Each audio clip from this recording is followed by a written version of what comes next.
25. Keeping in mind that in your training rides, you've usually averaged 18.5 to 19 miles an hour.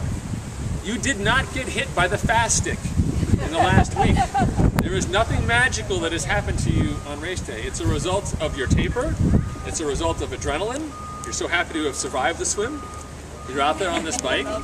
And it's easy to get caught up in this game of racing with people on the bike, okay? And when you race with people on the bike, you start forgetting about what your heart rate's supposed to be, what your power zones are supposed to be. The fact that there's, another 110 miles after this moment on the bike. That you need to be getting your feed cycle dialed in. There's a lot of things you need to be thinking about. You get carried away from it. So we put ourselves in a box on the bike. A box inside Endurance Nation is the first 90 minutes to 2 hours of your bike on this course. It's a flat course. It's a relatively fast course compared to other Ironman courses. It's very easy to execute on this course, but people will still mess it up. What we say in Endurance Nation is those first 90 minutes to 2 hours is JRA pace. JRA is just riding along. JRA is the pace if we all decided to go for a ride together and we wouldn't drop anybody, you're out there just chilling it. Because you're in a group, there's going to be a draft factor out there anyway. JRA pace for you might be, if you're a 20 mile an hour guy, it might be like 18.5, 19 miles an hour. Which seems crazy. You're going to feel like you are going backwards. I sympathize with you, okay? I sympathize with you. But I'm here to tell you, after 16 Ironman races, and I think we had over 400 people finish just this year, we're doing it for 5 years, do the math, that when it comes to mile 80 on the bike, you're 20 miles an hour, 19.5 miles an hour, you look like a rock star. You are flying past people who have made incredibly bad decisions early in the day, okay? So, the first 90 minutes to 2 hours is JRA pace. Once you get through that, you've got settled in, that's when you can kind of bump it up and get going on your regular race plan, okay? I'll talk more about the bike course and conditions as we go, but we put ourselves in a box so we eliminate that stimuli. Last piece for the box is the run. The run here is a funny run, okay? It's a flat run. It gets hard just because it's flat. People are like, I picked it because it's flat.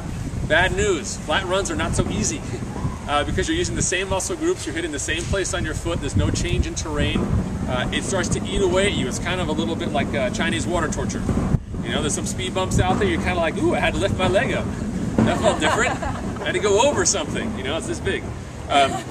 As you get out there on the run, the first 6 miles, we put ourselves in a box because the majority of people run way too fast out of transition, okay?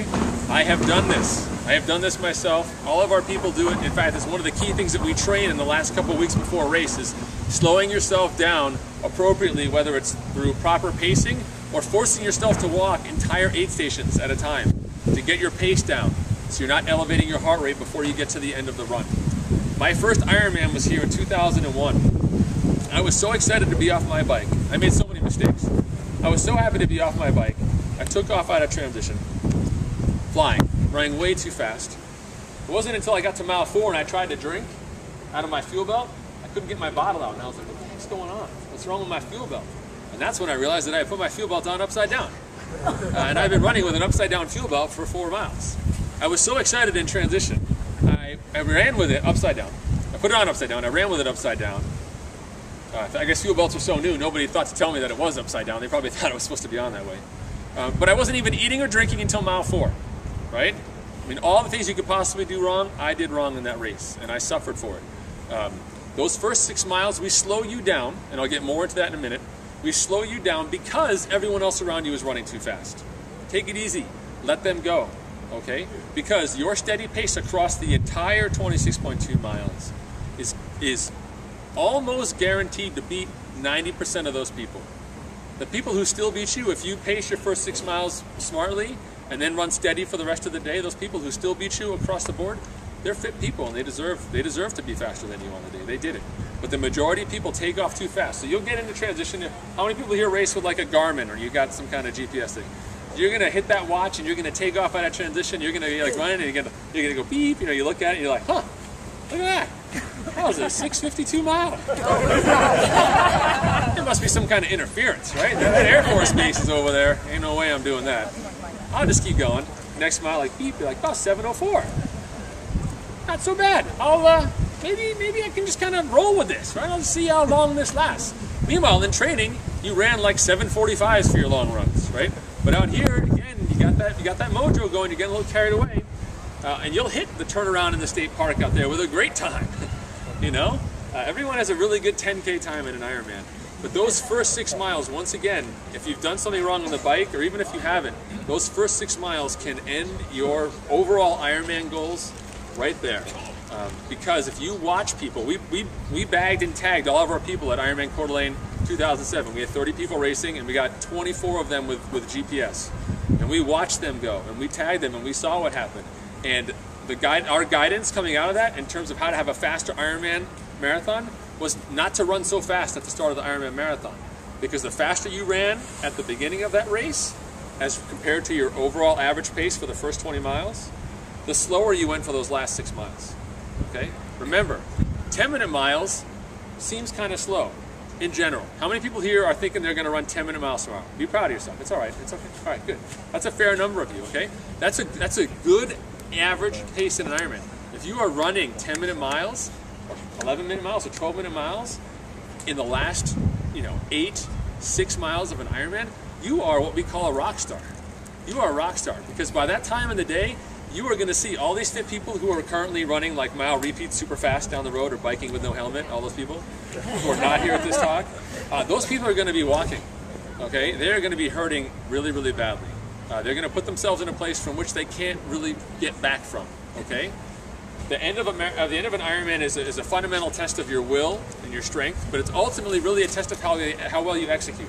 So those first 6 miles of the run, we tell people, take that goal pace that you have in your mind, that long run pace that you do, not that one magical race you had, but if you went back and took all your runs from the long runs from the last 12 weeks and averaged them out, you were good about it. What's that pace? Take that pace and you add 30 seconds per mile to it for the first 6 miles. It sounds like a lot, running 10:30s instead of 10s. It is just 3 minutes. If you can give me 3 minutes, I will give you an awesome Ironman race day.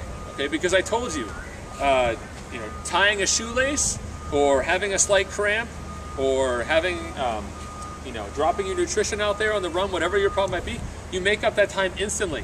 That time you feel like you lost to the competition, you make it up instantly.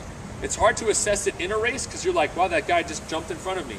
But nothing matters until you hit the finish line. You don't get a bike split time for an Ironman that everybody walks around about, right? It's the finish time you care about. And those first 6 miles are critical on the run. You want to get your heart rate down.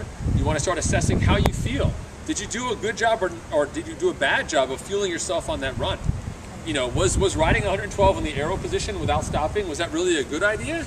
Not a good idea for your back, for your hamstrings. How does it feel?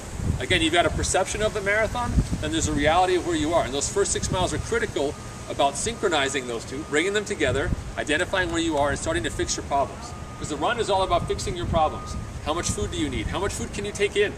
Maybe you love Perform today, tomorrow, at like 3 p.m., you might suddenly hate Perform. That's not so great, right? Because that's all they got out there on the run. How do you fix that problem on the day? You need to be able to solve that problem, okay?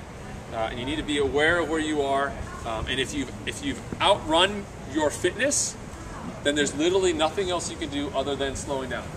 You can't fix it out there. If you've gone too hard on the bike or on the swim or at the start of the run, there's nothing you can really do out there aside from slow down, try and eat some more, hope you can pull it back together again, okay? So remember, the exercise in Ironman, our goal is simply not to slow down. That is a great, great ride, okay? And a great run. So, you put yourself in a box, you've controlled yourself. On the swim, you focused on your form. On the bike, the first 90 minutes to 2 hours, you were JRA, just chilling it, and then you were steady. And then on the run, the first 6 miles, you were smart with those 30 seconds, just 30 seconds, and then you got down to business. So you get to mile 18, you get to the line. You're like, all right, I did everything that crazy guy said yesterday. I feel like all I've done is gone slower backwards all day.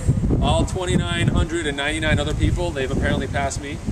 I may be last on this race, but now I'm here at this line. What do I do now? At the line, that's the time you can actually sit up and say, all right, all these people around me right now, these are the people with whom I've earned the right to race, who've earned the right to race with me.